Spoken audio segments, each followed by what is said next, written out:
और ट्रंप की भूल का परिणाम दुनिया भुगत रही है। युद्ध से पहले हॉर्मुज स्ट्रेट खुला था, लेकिन अब स्थिति बदल चुकी है। ईरान हॉर्मुज पर अपना अधिकार जमा चुका है और इसे एक ऐसी संपदा के तौर पर देख रहा है जिससे अरबों डॉलर कमाए जाते रहेंगे। अमेरिका और ईरान की इस जंग में पूरी दुनिया की अर्थव्यवस्था पिस रही है। इसके साथ ही तेल से होने वाली आमदनी पर चलने वाले खाड़ी देश भी संकट में घिर गए।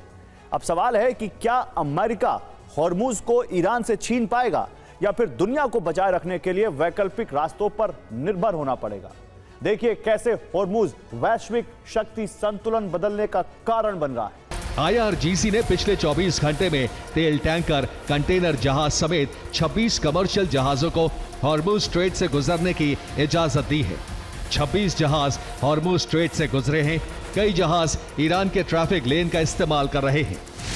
ईरान जंग से पहले हॉर्मुज स्ट्रेट से 100 से ज्यादा जहाजों की आवाजाही रोजाना होती थी, लेकिन हॉर्मुज पर ईरान के प्रतिबंधों की वजह से जहाजों की संख्या घटकर 5 से 12 तक रह गई है। स्ट्रेट ऑफ हॉर्मुज से हर रोज 20 मिलियन बैरल क्रूड ऑयल भेजा जाता था, जो ईरान जंग की वजह से घटकर 1 मिलियन बैरल प्रतिदिन के आंकड़े तक गिर गया है। हॉर्मुज नाकेबंदी के कारण दुनिया की लगभग 20% कच्चे तेल की आपूर्ति प्रभावित हुई है। इसी रास्ते के बंद होने से यूरोप और एशिया को मिलने वाले 30% LNG की सप्लाई तक रुक गई है। हॉर्मुज बंद होने और ईरान के हमलों से खाड़ी देशों का तेल गैस उत्पादन घट गया है। खाड़ी देशों का तेल गैस 11 मिलियन बैरल प्रतिदिन कम हुआ है। सऊदी अरब, UAE, कुवैत, इराक और ईरान दशकों से पेट्रो डॉलर व्यवस्था के मजबूत पिलर रहे हैं। इनकी पूरी अर्थव्यवस्था इस तेल बेचने पर टिकी है। तेल बेचकर ये देश डॉलर कमाते हैं और उसी डॉलर से अपने देश का विकास करते हैं। विदेशी सामान का आयात और राष्ट्रीय सुरक्षा भी इसी अर्थव्यवस्था पर टिकी है। ईरान के हॉर्मुज बंद करने से यह पूरी व्यवस्था और खाड़ी देशों में कम से कम 3 ऐसे तेल रूट पर तेजी से काम चल रहा है जिन्हें हॉर्मुज का विकल्प माना जा रहा है। पहला वैकल्पिक तेल रूट देखिए, यह है किरकुक से जयहान पाइपलाइन। यह पाइपलाइन उत्तरी इराक के तेल क्षेत्रों से निकलकर तुर्की के जयहान पोर्ट तक जाती है और वहां से तेल सीधे भूमध्य सागर तक पहुंच सकता है। अगर यह रूट सक्रिय हुआ तो इराक का तेल फारस की खाड़ी में आए बिना ही यूरोप तक पहुंच सकता है।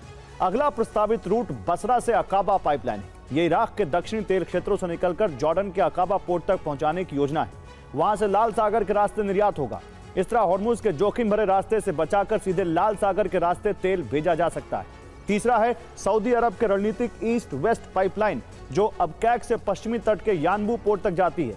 इससे सऊदी अरब फारस की खाड़ी को पूरी तरह बाईपास करके तेल को सीधे लाल सागर तक पहुंचा सकता है।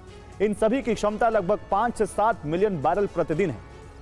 यानी अगर हॉर्मुज में संकट लंबा चला तो यही पाइपलाइनें मिडिल ईस्ट की तेल सप्लाई को जिंदा रखने का सबसे बड़ा सहारा बन सकती है।